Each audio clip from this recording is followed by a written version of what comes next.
આ સમજૂતીમાં સ્વાગત છે. વારંવાર એવું લાગે છે ને કે આ માર્કિંગ સિસ્ટમ તો એકદમ રેન્ડમ છે, ક્યારેક સ્કોર સારો આવે તો ક્યારેક ઓછો, પણ ખરેખર એવું નથી હોતું. આજે આપણે એક એવી ચોક્કસ બ્લ્યુપ્રિન્ટ વિશે વાત કરીશું જેનો ઉપયોગ પરીક્ષકો અંગ્રેજીનું લેવલ ચેક કરવા માટે કરે છે. તો ચાલો સ્કોરિંગ પાછળના અસલી વિજ્ઞાનને એકદમ સરળ ભાષામાં સમજીએ અને જોઈએ કે ખરેખર માર્ક્સ કેવી રીતે મળે છે.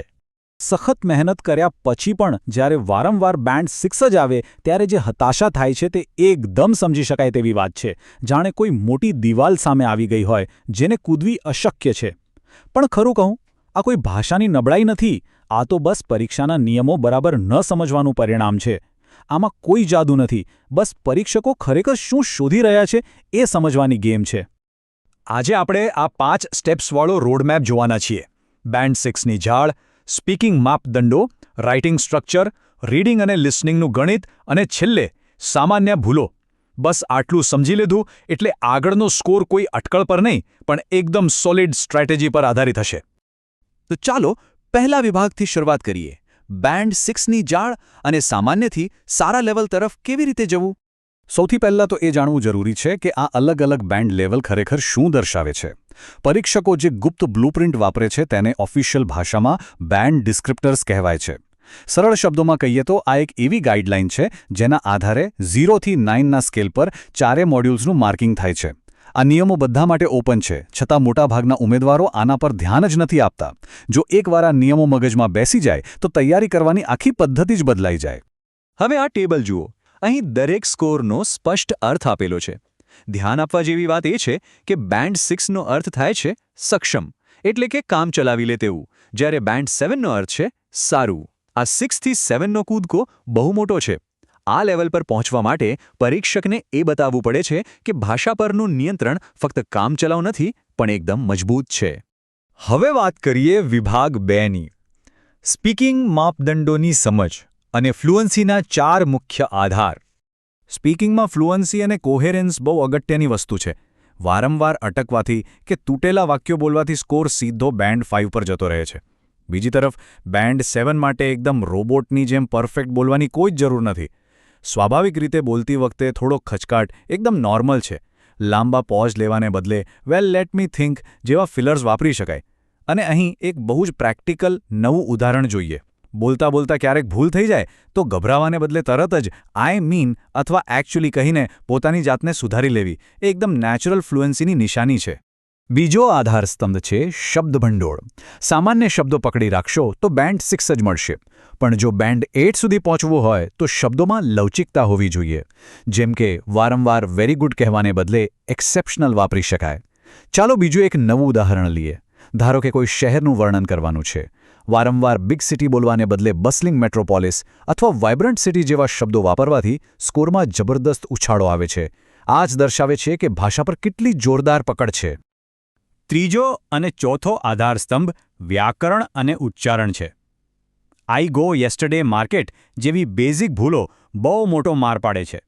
સાચું વાક્ય આઈ went to the market yesterday થાય. અહીં ત્રીજું એક નવું ઉદાહરણ જોઈએ. ઘણીવાર વાત કરતી વખતે કાળ એટલે કે ટેન્સની મોટી ભૂલ થાય છે. જેમ કે I am going to Paris last year. આ સાંભળવામાં જ કેટલું ખોટું લાગે છે. સાચું I went to Paris last year છે.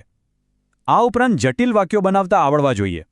જેમ કે વરસાદ પડતો હતો, હું ઘરે રહ્યો, એમ 2 ટુકડા કરવાને બદલે ભારે વરસાદ હોવાથી મેં ઘરે રહેવાનું નક્કી કર્યું બોલવું વધુ સારું છે.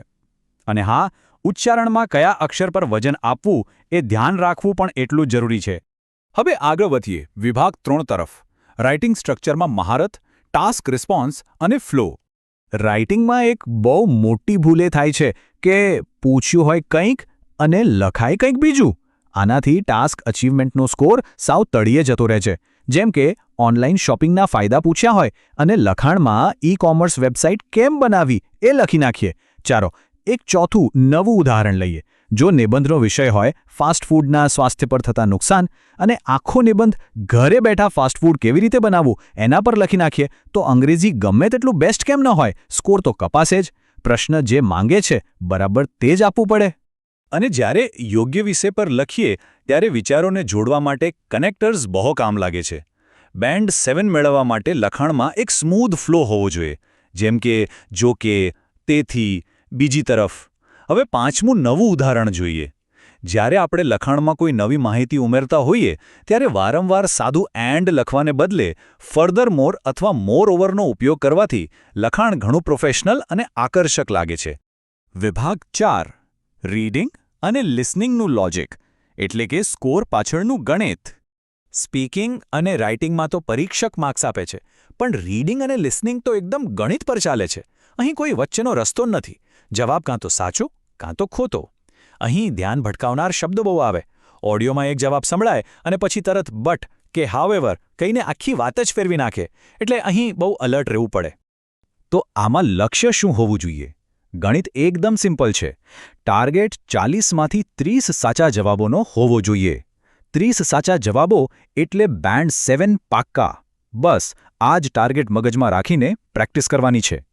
અને હવે છે છેલ્લો વિભાગ, પરીક્ષાની સામાન્ય ભૂલોથી બચવું, જે ખરેખર એક મોટી રિયાલિટી ચેક છે.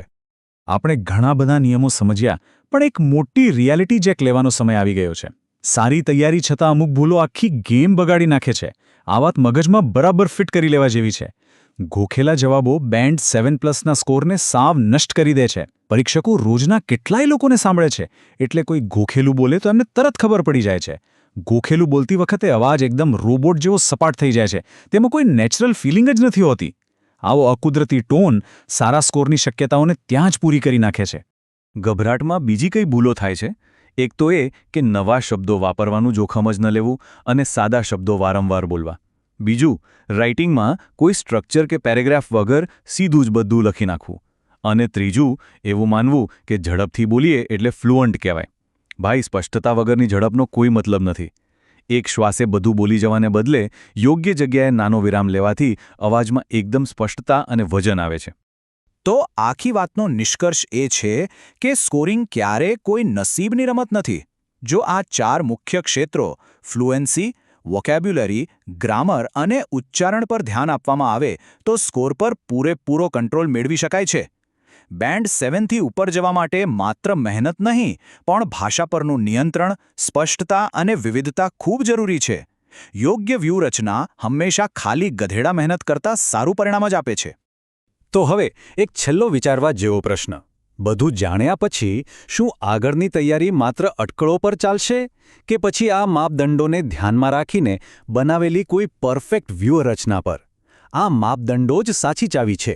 આશા છે કે આ સમજૂતીથી સ્કોરિંગ સિસ્ટમ પાછળનું ગણિત એકદમ ક્લિયર થઈ ગયું હશે. બસ શીખતા રહો અને એકદમ યોગ્ય દિશામાં તૈયારી કરતા રહો.